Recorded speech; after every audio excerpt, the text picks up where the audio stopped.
පුතා ආවද? හරි හරි ඉන්න මම එනවා. මේ වැඩක් කරනවා මේ වැඩක් ය. හරි ඕන එනවා. සුබ දවසක් ගොවිසඳා YouTube channel එක තුලින් අද කියලා දෙන්න යන්නේ මගේ මේ කහ වගාව. ඔයාලට බීජ දෙන්න හදලා තියෙන කහ වගාව. ඉන්දියන් එකක් තියෙනවා.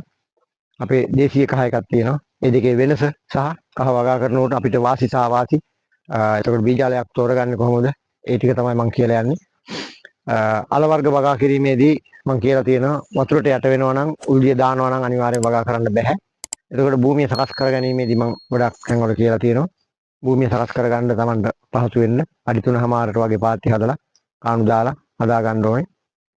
නිතරම මම කරදහයිය. එතකොට ඒකම කුකුල් පෝර නැත්නම් කාබනික පෝර මොනවා හරි එකතු කර ගන්නවා. ඒ එකතු කරගෙන වගා කරගත්තා තමයි මේ මගේ උසට මට ඉතින් හරි සතුටුයි. මේ මෙහෙම හැදිලා තියෙනකොට ඒක තමයි ගොවියන්ගේ සතුට. මේ ඇහිම් බලන එක මාර සතුටක් තියෙන්නේ. මේ ගස් දැන් ඉඟුරු බහැලා තියෙන්නේ, මේ කහ බහැලා තියෙන්නේ. කහ බහැලා ඉවර නෑ. තව දැන් ගහම මෝරනවා බීජ වලට. මැරුණාට පස්සේ මෙන්න මේ වගේ කොළ මේ පාටට එන්න ඕනේ. මේ කොළ පාට කිසිම කොළ පාටක් දෙන්න බෑ. දැනටත් ඔය කහ පාට වේගෙන එන්නේ. සාමාන්‍යයෙන් ජනවාරි 15 වෙනකොට මේ ගස් ඔක්කොම මැරෙනවා. මැරුණාම මේ ගහ මෙහෙම අල්ලනකොට අලින් නිකම්ම ගැලවිලා එන්න ඕනේ. අලින් ඊට පස්සේ මේ ගහ ප්‍රතික්ෂේප කරනවා. මුල් ප්‍රතික්ෂේප කරනවා. මේ තියෙන්නේ ඒ අල තමයි මගේ වැහලා තියෙන අල. ඉතින් ගොඩාක් සතුටුයි මේවා ගලවලා බලනකොට ඇහෙන් දකින්නකොට ඕක තමයි සතුට කියන්නේ. මේක මම මේ හොදලා ගෙනල්ලා තිබ්බාලට පෙන්නන්න. මේක ඉන්දියන් කහ එකක්. මේ අපේ කහ එක. මම ඒකේ වෙනස පෙන්නන්න.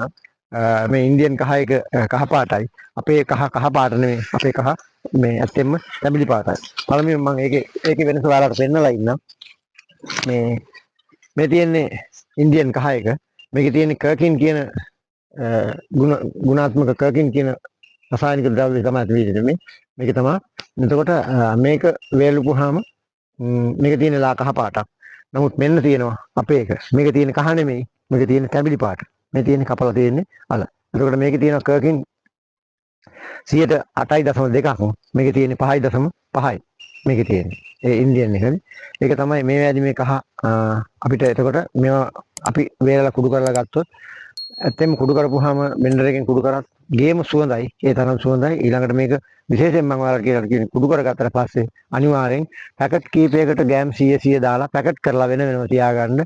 ටින් වලට දාගන්න එපා. එතකොට මේකේ සුවඳත් එක්ක රසය තමයි මේකේ පවතින්නේ. මම දැන් කියලා දුන්නේ ඔයාලට කහ කුඩු කරගත්තට පස්සේ ආරක්ෂිතව තියාගන්න. හැබැයි කහ කුඩු කරගන්න යන්න ඉස්සර වෙලා කහ වගා කරනකොට ඒකේ තියෙන වාසිය අපි තේරුම් ගන්න ඕනේ පළමුවෙන්ම. මොකද මේ කහ ඇත්තෙන්ම කිසිම සතෙක් අලයක් කන්නේ නැති. මොකද වෙන හැම අල වර්ගයක්ම මීයෝ, එතකොට ඌරෝ, ඉත්තෑව මොකෙක් හරි සතෙක් කනවා. කහ ඉඟුරු කියන අල දෙක අනිවාර්යෙන් කන්නේ. ලෙඩ රෝග අතින් අල වර්ගෙන් කිසිම ලෙඩක් රෝගයක් නැති අල වර්ගය තමයි වගා කරන්න කහ. ඒක හින්දා අපිට වගා කරන්න හරි පහසුයි. අනික තමයි නිතර මේවා බලන්න කියන්න වතුර දාන්න එහෙම අවශ්‍ය වෙන්නේ නැහැ. ඒක නිසා බොහොම ඇත්තෙන්ම කහ රුපියල් 300කට 400කට දෙන්න පුළුවන් වුණා නම් ඒත් හොඳ ලාභයක්. මොකද හොඳට පෝර ටික දාලා අස්සන ටික දාන්නාට පස්සේ මම ඔයාලට කියලා දීලා තියෙනවා. ඒකින්ද හොඳ බීජ ටිකක් මගෙන් ගන්න ඉදිරියේදී අරගෙන මේක අප්‍රේල් මැයි වෙනකොට හදාගත්තත් ප්‍රශ්නයක් නැහැ. මේ දැන් මම ළඟ තියෙන අප්‍රේල් හදපු ඒවා තමයි මේවා. අප්‍රේල් අවුරුද්දකට පස්සේ හදපුවා කහ. මේ හොඳ බීජ ටිකක් ගන්න ඕනේ හේතුව හොඳ බීජ මව් අලේ හොඳ වුණොත් තමයි අපේ අස්සන්න නැත්නම් ගස් කොළන් හොඳට සාරවත් වෙලා එන්නේ. එතකොට මේකට කරදහයිය ටිකක් කොම්පොස්ට් ටිකක් දාලා පොළොව බුරුල් කරගන්න ඕනේ. මේක වැඩි යට ඕනේ නැහැ. අඟල් 6ක් 7ක් තමයි තියෙන්නේ. මේක බෑග් වල වගා කරන්නත් පුළුවන්. බෑග් වල වගා කරන එකේදී මම ඔයාලට කියලා දෙන්නම් ඉදිරි වීඩියෝ එකදී බෑග් වල කොහොමද ප්‍රමාණය තෝරගන්නේ කියලා. එතකොට මම ඔයාලට මේ කියලා දුන්නේ කහ වල ගැන. කහ කියන්නේ ඇත්තෙන්ම විස බීජ අපේ විස බීජ හරණය කරන්න ගන්න ඊළඟට සිංහල බෙහෙත් බඩු කඩවල ගන්න දුගුණන කහ කියන දේ අපිට ගොඩාක් දේවල් වලට ගන්නවා. ඇත්තෙන්ම කහලේ කියන එක රූපලාවන්‍ය කටයුතු වලට ගන්නවා, කෑමට ගන්නවා. ඊළඟට අපි කුඹුරක ඉස්සර වී ඉහනකොට නැත්නම් වපුරනකොට අනිවාර්යෙන් මේ කහ පැලයක් තමයි අපි හිටවනවා.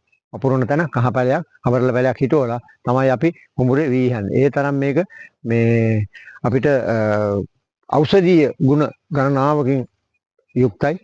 මේ කහ මරුණාට පස්සේ ඇත්තෙන් මම මේ කොළ ටික ඔක්කොම කපලා වෙනම තියා ගන්නවා. මේ කහ පාත්‍ය වලටම අහපව් දාන්න මේක පොහොර කර ගන්නත් පුළුවන්. පොළොව වේලෙනවට හරියම හොඳයි.